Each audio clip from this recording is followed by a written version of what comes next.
Bienvenue à vous si vous nous rejoignez. Nous sommes toujours en direct d'Imotissimo à Lille pour parler cet après-midi de l'investissement au Portugal. Voilà, si vous avez envie de partir vivre au Portugal, eh bien c'est possible et surtout possible grâce à tous les conseils qu'on peut vous donner déjà depuis le début de l'après-midi.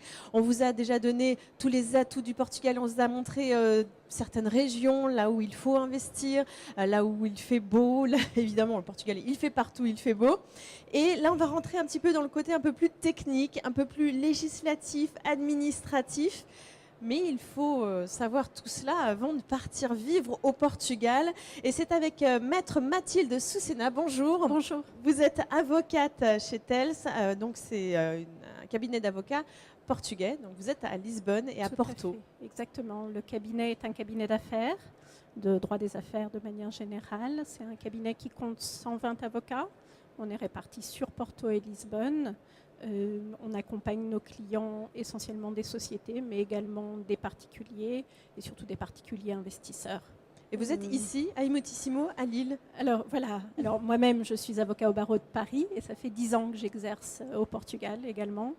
Et en fait, j'ai lancé dans le cadre du cabinet et je coordonne ce qu'on appelle le comptoir français dans notre cabinet. C'est une équipe d'avocats qui, chacun dans sa compétence technique, donc ce soit en droit immobilier, droit fiscal, droit des sociétés, nous sommes capables de travailler les dossiers avec des interlocuteurs français, donc travailler toute la documentation en bilingue, c'est-à-dire aussi bien en français qu'en portugais, et de pouvoir expliquer à nos clients francophones ce qu'ils vont devoir faire au niveau de leur démarche d'installation ou d'investissement au Portugal. Et vous les accompagnez jusqu'au bout du dossier? On essaie de les prendre le plus tôt possible, mais on va y revenir parce que même si le Portugal a beaucoup d'atouts, il a une partie de démarche administrative et légale auquel il faut faire attention. Bien Donc sûr. je viens parler du mauvais côté. Oui, c'est ça. Il y a évidemment le bon côté. Et ça, c'est le bon côté, c'est une fois qu'on est installé là-bas. Mais avant cela, il y a beaucoup de choses, beaucoup de démarches à faire. Alors, on va parler déjà des profils d'investisseurs. Et pour quelles raisons est-ce qu'ils investissent? Alors, les profils d'investisseurs, ce que je voudrais juste apporter ici, c'est qu'il y a eu une grande évolution sur le type d'investisseurs. C'est dû à la croissance et le dynamisme du Portugal. On en a parlé beaucoup jusqu'à présent, je ne vais pas répéter. Mais alors qu'on avait beaucoup de profils d'investisseurs particuliers qui venaient s'installer pour la retraite, aujourd'hui, on a des investisseurs particuliers actifs, des investisseurs entreprises, des fonds d'investissement qui viennent s'installer au Portugal et qui cherchent à s'implanter ou à investir parce qu'il y a plusieurs programmes. Pourquoi est-ce qu'ils sont venus s'installer? C'est qu'il y a beaucoup de programmes de bénéfices fiscaux, mais pas seulement, qui ont été mis en place pour attraire le capital étranger, notamment dû à la crise que le Portugal a connue. Et pour la croissance du Portugal. Pour la croissance du Portugal. On est bien d'accord. Ce n'est pas une invasion qu'on demande, c'est que c'est collectif. C'est pour aider le Portugal à poursuivre cette belle croissance qu'il commence enfin à connaître. Exactement. Et on espère qu'elle sera pérenne. Elle semble l'être. Et d'ailleurs, grâce à tout ce qui est mis en place, on commence par quoi? On commence par le RNH. On rappelle un petit peu ce qu'est le régime fiscal des résidents non habituels avec les démarches administratives. Par quoi est-ce que vous voulez commencer? On peut commencer par là. En gros, il y a 4 grands programmes d'incentives à l'investissement au Portugal. En gros, il y a le Golden Visa, qui normalement est pour les personnes qui vivent à l'extérieur de l'Union européenne. Il y a le résident non habituel, essentiellement pour les particuliers. Il y a pour les investisseurs immobiliers tout ce qui est la réhabilitation urbaine, on y reviendra également. Et puis la dématérialisation de manière générale qui a beaucoup aidé à cet investissement. Alors le RNH, à qui est-ce qu'on peut attribuer le RNH? Alors le RNH a 2 conditions simples et objectives à être remplies. Il ne faut pas avoir été résident fiscal au Portugal sur les 5 dernières années au moment où on fait la demande de statut RNH. Et en même temps, il faut devenir résident au Portugal. C'est la 2e condition. Qu'est-ce que ça veut dire devenir résident au sens fiscal? Ça veut dire qu'il faut passer au moins 6 mois dans le pays et c'est bien ou avoir un bien immobilier à l'acquisition ou à la location au 31 décembre d'une année en cours d'y vivre en fait, de considérer ce bien comme votre résidence principale. D'accord. Et est-ce que c'est exclusivement réservé aux étrangers? Est-ce que, par exemple, les franco-portugais peuvent avoir le RNH ou pas? Tout à fait. Ça n'est absolument pas lié à la nationalité, c'est lié à la résidence. La seule condition, c'est qu'il ne faut pas avoir été résident fiscal au Portugal. Ce qui se passe avec des luso-descendants, par exemple, c'est qu'ils ont déjà un numéro d'identification fiscale, le fameux NIF, dont on parle partout au Portugal, parce que c'est une des premières démarches qu'il faut faire. D'accord. Et donc, ce NIF, souvent, les luso-descendants en ont eu un quand ils se sont enregistrés. Et parfois, ils ont été enregistrés comme résidents, parce qu'à l'époque, on ne faisait pas attention à Bien ça. sûr, on n'avait pas projeté ça. Et donc, ça veut dire qu'il faut faire une reconversion de ce NIF avant de demander le RNH. Mais bien sûr, mais c'est possible. D'accord, en étant accompagné d'une avocate comme vous. Par exemple. Parce qu'on ne peut pas le faire tout seul, évidemment. Parlez bien rapprochez vraiment le micro de votre bouche, qu'on vous écoute, qu'on vous entende bien. Très bien. Donc, il y a d'autres régimes, comme vous le disiez. Le Golden Visa, donc ça, c'est pour les personnes qui n'habitent pas en Europe. C'est ça, c'est des personnes qui souhaitent avoir un visa Schengen. Donc souvent, c'est des Chinois, des Brésiliens, des Russes qui ont besoin pour leurs affaires ou en termes d'investissement, besoin de venir régulièrement en Europe et qui souhaitent avoir un visa Schengen. Et donc, on a tout un tas d'investisseurs qui sont ce type-là parce qu'en fait, il faut qu'ils investissent dans un bien immobilier à hauteur de 500 000 € ou 300 000 plus travaux pour obtenir ce visa Schengen, ce visa qui est pour 5 ans. D'accord. Qu'est-ce qu'on appelle le nouveau régime des baux urbains, NRAU? Ça se dit comme ça? C'est pas NRAU, le NRAO. Le NRAO, exactement. Le NRAO, c'est ce qui a permis de flexibiliser également l'investissement immobilier. C'est-à-dire que pour les investisseurs, aujourd'hui, depuis 2012, les nouvelles règles qui s'appliquent aux baux, et en particulier aux baux d'habitation qui avaient avant cette année-là, avaient des règles impératives extrêmement sévères et dures pour le propriétaire. Aujourd'hui, le législateur a fait en sorte que la volonté des parties soit respectée. C'est-à-dire qu'il y a un régime juridique qui permet d'encadrer et de sécuriser la location d'un bien, mais qui laisse beaucoup de place à la volonté des parties. Donc ça veut dire que dans la rédaction du contrat de bail, les parties peuvent s'entendre sur la durée, peuvent s'entendre sur les clauses de sortie et sur les conditions de ce bail. Et c'est important. Donc évidemment, et puis il y a plus de souplesse. Ça flexibilise et ça souple. La réhabilitation urbaine. Alors, la réhabilitation urbaine... On est vraiment dans des termes très techniques, mais là, c'est fait exprès. C'est vraiment pour que vous ayez vraiment tous les éléments pour, justement, si vous avez envie de partir là-bas, il faut tout savoir. Voilà. Donc, c'est pour ça, c'est un peu rébarbatif comme tous ces termes, mais vraiment, c'est important. Il faut le savoir quand on invite un avocat sur un plateau. On parle de choses plus techniques. Alors, les zones ARU, c'est comme ça qu'on les appelle au Portugal. Oui, c'est RJRU, donc ARU. ARU. Et donc, c'est des zones, en fait, c'est toujours dans la vocation d'attirer l'investissement et parce que beaucoup de biens immobiliers au Portugal étaient très dégradés dans les centres-villes, en particulier de Lisbonne et de Porto. Ce qui a été créé comme programme, c'est que lorsqu'on fait la réhabilitation d'un immeuble ou d'un appartement et qu'on lui permet de gagner en confort au moins 2 degrés, alors c'est un petit peu complexe, mais en gros toutes les mairies et tous les biens sont classés par rapport à leur qualité d'isolement. Et plus on monte, on a des bénéfices fiscaux qui sont liés à cela, c'est-à-dire qu'au lieu d'avoir une TVA à 23% sur la construction, elle tombe à 6%. Et on peut avoir également soit on décide également pour ceux qui achètent le bien et le revendent, ne pas payer l'impôt de transmission qu'on va évoquer dans une deuxième partie. Et sur la plus-value? Sur la plus-value, on peut avoir également le remboursement de l'IMT et de l'IS, mais la plus-value sur les biens se maintient. Oui, c'est ce que disait tout à l'heure l'agent immobilier de 1000 Habitat qui propose des biens. Voilà, il disait que s'il y avait une plus-value, elle était exonérée. Alors, c'est lié à d'autres mécanismes et c'est en cas particulier. Non, c'est surtout qu'il y a un remboursement. En fait, la plus-value, on peut avoir des bénéfices, mais pas dans le cadre de la rue. D'accord. C'est un autre mécanisme. C'est encore fiscal. autre chose. C'est encore un autre mais mécanisme. c'est beaucoup d'avantages pour justement faire renaître le Portugal. dans toute sa splendeur. Système d'acquisition de biens immobiliers très débureaucratisé. Je l'ai dit en une fois, débureaucratisé, voilà un mot piège, mais ça y est, je l'ai dit. Donc la seule chose, là, ce que j'entends par là, c'est que au Portugal, depuis les règles du simplex, depuis 2007, en fait, beaucoup de choses peuvent se faire de manière électronique, et les enregistrements et les démarches auprès de l'administration, le registre foncier, l'administration fiscale, même les actes en tant que tels peuvent être faits toutes de manière électronique. Le fait de constituer une société également, on peut constituer une société sans avoir à se déplacer en 24 heures. Voilà, exactement. Donc c'est en ce sens que le Portugal a fait un énorme effort, en ce sens où il n'y a pas besoin, par exemple, je vais parler de mes voisins, j'espère qu'il n'y a pas d'Espagnols dans le, mais en Espagne, quel que soit l'acte qu'on veut passer pour une société, il faut passer devant un notaire. Ça n'est plus le cas au Portugal depuis 2007. D'accord, donc c'est beaucoup plus simple si on a envie effectivement de créer sa propre entreprise. C'est plus souple. Ouais. Plus souple.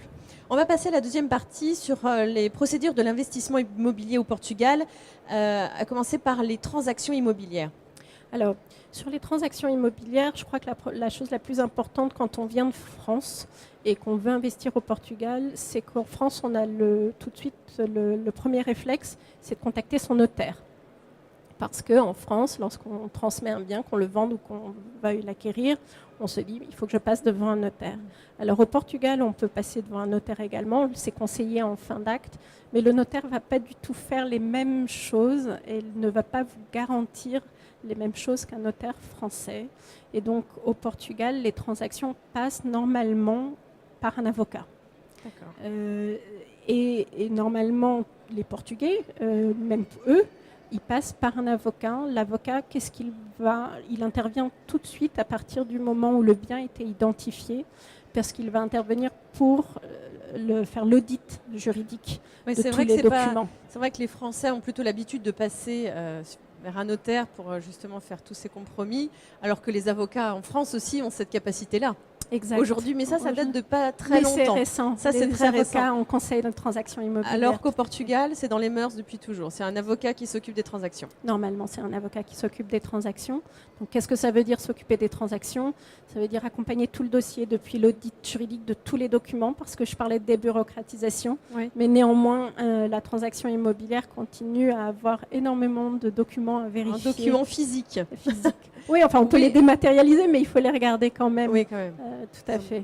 Alors, c'est ça. Il y a le compromis de vente, acte définitif d'achat-vente et contrat de réserve. Donc, tout ça, c'est l'avocat qui s'occupe de ça. Alors, le compromis de vente et l'acte définitif, c'est le classique comme en France. Ça fonctionne de la même manière.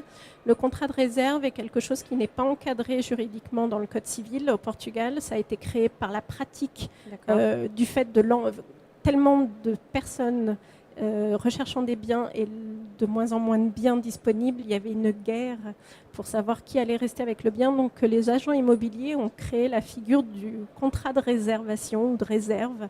Et alors là, je conseille vivement à ce qu'un avocat y jette un coup d'œil ou alors que vous fassiez attention à ce que vous signez. Il faut quand même faire attention. Oui, il peut y avoir des surprises. Mais on peut avoir des contrats de réserve qui ressemblent à des compromis de vente. Et vous êtes engagé sur quelque chose où vous pensiez avoir le temps d'y réfléchir. Le temps de retour en arrière, il n'y en a plus. Avant d'arriver sur les points sensibles, parce qu'il y a beaucoup d'avantages à investir au Portugal, mais il y a aussi des points sensibles. Je reviens avec Xavier Mille, tout à l'heure de Mille Habitat, parlait qu'il y avait des différences Alors, ce n'était pas la fiscalité dont il parlait, mais sur les régions. Il y a différents taux finalement qui sont c'est au cas par cas au Portugal. Chaque profil est étudié au cas par cas. C'est jamais identique partout.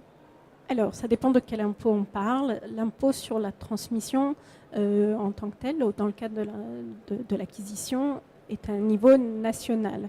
L'impôt foncier, la taxe foncière, elle va varier parce que c'est un impôt municipal. Enfin, dans son nom en portugais, c'est un impôt municipal. Finalement, c'est un peu comme ici. C'est chaque commune a sa propre fiscalité. Exactement, mais c'est vrai que ça peut varier de manière sensible d'une région à une autre. Mais c'est quelque chose qu'il faut effectivement voir précisément dans l'achat de disons qu'il ne faut pas oublier qu'il y a un achat d'un bien et il faut compter en termes d'impôt au niveau de la transmission et c'est l'acquéreur qui paye cet impôt. Il faut compter 6 à 7% en fonction. Alors, et c'est là que je suis d'accord avec vous, il faut faire très attention, il faut bien voir parce que selon qu'on l'achète en tant que bien résidence principale, bien pour de la location. Selon la caractéristique, le taux ne va pas être le même. En tant que du montant d'acquisition, le taux ne va pas être le même. Donc, il convient en amont de calculer l'enveloppe totale de l'achat. C'est ça, mais comme on disait, chaque profil est un petit peu différent, profil d'investisseur. Donc, on va arriver maintenant justement à ce que je disais tout à l'heure sur les points sensibles. Quels sont-ils? Je vois énumérés hypothèque, contrat de bail, permis d'utilisation, procédure auprès des maires, droit de préemption des entités publiques. Alors, voilà des termes qui font rêver. Alors, c'est les mêmes démarches et les mêmes points sensibles qu'en France, mais le notaire en France va tout vérifier et va vous expliquer ce qu'il en est. Et ici au Portugal, si vous n'avez pas recours à un avocat ou un notaire, puisque ça n'est pas obligatoire comme en France, il faudra faire extrêmement attention aux tous les... Alors, j'ai encore utilisé des gros mots, mais toutes les sûretés et les privilèges qui peuvent grever le bien immobilier que vous souhaitez acquérir. Il faut ensuite faire extrêmement attention parce que des investisseurs étrangers, qui vont vouloir un bien qu'ils souvent ont vu sur Internet et passent par une agence, ne sont pas allés voir le bien avant. Et ils ont eu la mauvaise surprise qu'il y avait un contrat de bail qui était signé. Et donc faire déloger une personne avant l'acquisition, ça peut être un peu complexe. Ça peut être complexe. Voilà, ça peut être complexe. D'accord. Bon, effectivement, ça paraît normal. Sur les autres points. Non, mais il faut rester optimiste de toute façon, mais c'est vrai que c'est important de le savoir.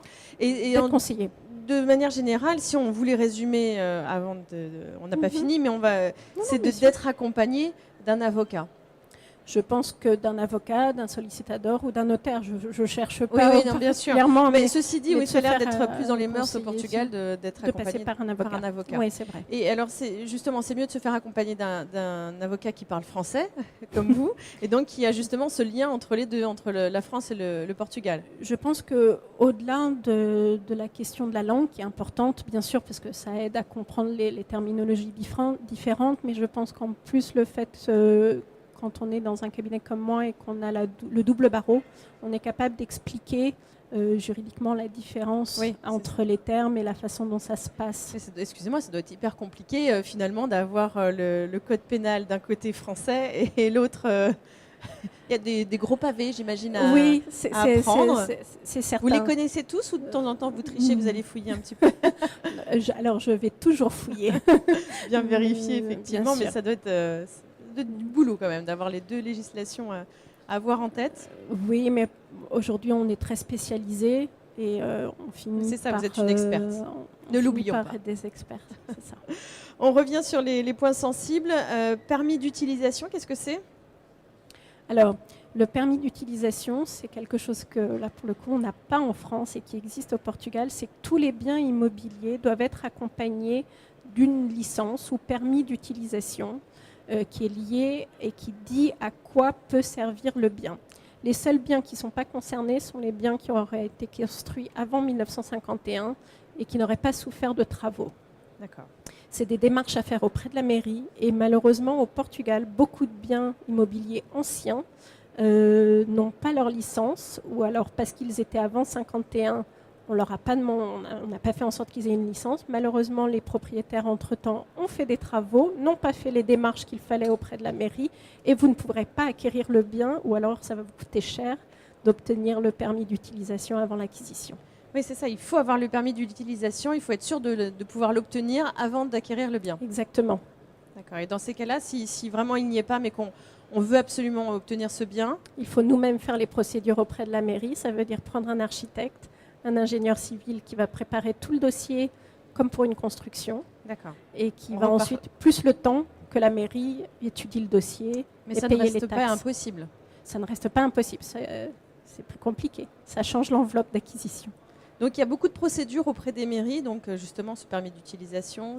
Également, et puis il y a les droits de préemption auxquels il faut faire attention par rapport aux autorités publiques. Souvent c'est dans des zones historiques des grandes villes. On a les mairies ou bien les autorités chargées du patrimoine qui ont des droits de préemption auxquels il faut demander si elles souhaitent acquérir le bien ou pas aux conditions à laquelle il vous a été offert. Donc c'est souvent des petites choses que les personnes, les particuliers ne pensent pas, qu'en France le notaire fera pour eux, mais qu'au Portugal il convient d'avoir quelqu'un qui le fait pour vous. D'accord. On va passer rapidement maintenant aux principaux impôts qu'il y a sur l'acquisition de biens immobiliers au Portugal. On a l'IMT, l'IS et l'IMI, mais je le dis à la française. Hein. Donc rappelez-nous quels sont ces impôts. Sur ces 3 impôts, 2 sont liés à l'acquisition en tant que telle, c'est-à-dire qu'au moment où vous ferez l'acquisition du bien immobilier, l'acquéreur doit payer un IMT, c'est un impôt municipal sur la transmission du bien immobilier. Comme vous disiez tout à l'heure, 7-8%. Exactement, oui, compté entre 6 à 8%, c'est par tranche et en fonction de l'endroit. Le fameux IS, c'est le Imposto do Selo.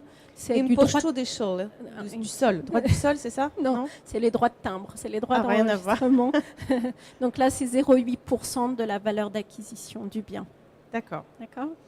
Le dernier impôt, en fait, c'est la taxe foncière. C'est l'impôt que vous allez payer tous les ans, qui est indexé. Alors là, il est variable, puisqu'il est lié à la municipalité. Et en fait, il est basé non pas sur la valeur d'acquisition, mais sur la valeur patrimoniale que l'administration fiscale aura attribuée au bien. D'accord. Bon, il y a quand même des impôts à payer. Oui. Moi, depuis le début, je me suis dit, mais c'est le paradis fiscal au Portugal. Mais non, il y a quand même un petit peu d'impôts à payer. Il y a de l'impôt à payer. Et puis, c'est normal. C'est normal. On avait en 3e point l'exploitation d'un bien immobilier au Portugal, l'exploitation des biens au Portugal. Donc ça, c'est pour quand on fait de l'investissement locatif. C'est ça. Lorsqu'on rapidement, oui. Très très rapidement, les investisseurs qui viennent nous contacter, pour lesquels on met en place des structures d'investissement, ils font de l'investissement pour de la gestion patrimoniale ou de l'investissement comme du marchand de biens, achat pour revente. Le marchand de biens, rapidement, c'est celui qui va investir en zone à rue en général, qui va vouloir faire une culbute, on va dire, en faisant l'achat d'un bien qui soit pas trop cher parce qu'il a besoin d'être restauré, avoir des avantages au niveau des travaux et ensuite des avantages au moment de la revente, puisqu'il va pouvoir acheter et revendre et avoir ce fameux IMT remboursé. Donc voilà pour le marchand de biens. Les autres personnes qui vont faire de l'exploitation du bien en gestion patrimoniale, il y a 2 grandes façons de le faire. Donc soit on fait de la location à long terme. Et donc, je vous disais, l'assouplissement des règles de la location est favorable aux propriétaires aujourd'hui. Et la deuxième façon de le faire, et qui s'est beaucoup développée sur ces dernières années, et j'ai entendu dans les conférences précédentes qu'on en a beaucoup parlé, c'est les locations Airbnb et les locations saisonnières, et qui sont très recherchées parce qu'il y a l'avantage fiscal d'au lieu de payer 28% habituel sur des revenus fonciers, donc sur de la location long terme, on peut obtenir des avantages fiscaux qui font baisser de 8 à 14% cet impôt sur les revenus fonciers. Dans ces cas-là, qu'est-ce que ça veut dire? Il faut que, en location saisonnière, il faut assortir le bien de certains services, donc d'accompagnement des personnes, faire du check-in, comme dans des services hôteliers, d'offrir des services de nettoyage du bien, et s'enregistrer auprès du tourisme du Portugal en tant que AL, de alojamento local, donc hébergement local, donc du sort de Airbnb. Aujourd'hui, il faut le dire, et c'est récent depuis les nouvelles lois de finances, il y a des nouvelles règles parce que justement ça a tellement explosé le Airbnb, surtout sur des grandes villes comme Lisbonne et Porto, et les propres Portugais n'arrivent plus à se loger, on ne trouve plus une location à des prix décents. Il y a des limites qui sont en train de se mettre en place pour baisser. Donc ce nouveau système d'exploitation a ses jours comptés, je pense. D'accord, mais c'est vrai que là, pour Imotissimo, les profils qu'on a pu rencontrer sur les futurs investisseurs au Portugal sont plutôt des acquéreurs pour y vivre. Pour s'installer. Exactement. Donc voilà, mais néanmoins, c'était très intéressant de savoir qu'effectivement, sur l'investissement locatif, les règles étaient aussi en train de changer. Merci infiniment, maître Mathilde Soussena. Donc vous êtes ici à Imotissimo, ça se dit Teles Teles. Alors, si je le dis en portugais, je pense que... Teles. Teles d'Abreu. Teles d'Abreu. OK. Et vous êtes donc à Porto et Lisbonne et ici. Tout à fait. Jusqu'à demain. Merci infiniment. Merci beaucoup. Merci beaucoup. Puis n'hésitez pas à aller voir Maître Mathilde Souciena si vous avez envie d'en savoir plus. Toutefois, si vous restez à l'antenne avec nous, eh bien, nous allons parler du système fiscal et la gestion de votre projet avec Alain Muller qui va effectivement encore nous donner des détails sur toute cette fiscalité. On vous donne encore plus de détails. Ne quittez pas, c'est dans un instant. À tout à l'heure.